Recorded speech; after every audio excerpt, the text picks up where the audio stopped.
Just do as little as possible. Enjoy the original design. I've always felt that there was a reason why I sat there listening to all the stories when I was a child. I was called the tapestry. It's about getting the share of my legacy.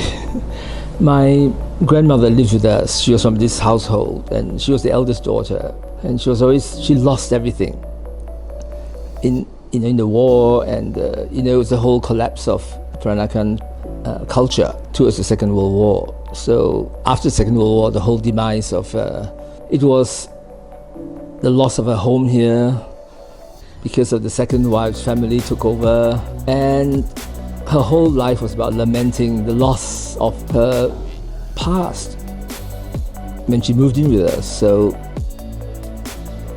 I was always trying to get things back for her in my mind. I bought a house across the road and restored it to what I thought this house looked like. And I asked my mother when she went in to have a look at my finished product, and she said, "Oh, yes, it's very, very similar, but better," she said. So that was the best compliment I ever got from her. When the Mews came up for sale, I thought it was extraordinary. It was a message. It was serendipity that why did this property come up for sale of all properties?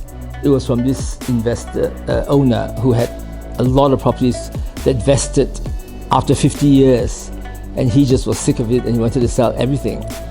As my work has progressed over time, I'm doing less and less with the properties. I find that, there were very good architects in the old days as well who made use of the elements.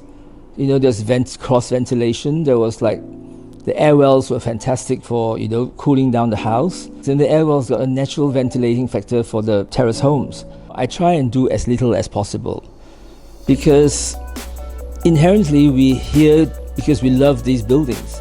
Why change it so much? It's amazing how much is left in Malaysia, heritage. It's quite extraordinary when you think about the rest of Southeast Asia. The quality and also the scale of what's left here. Thinking about British colonial Asia, besides India, which is vast, right? This part of the world, it's really Malaysia and Hong Kong, because there was really nothing else in the British had in this part of the world. So they concentrated a lot of their assets and resources in this country.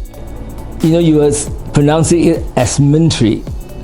Everyone wanted to know what Muntri meant, but it was actually meant to be Muntri. So it was named after the Raja of Larut.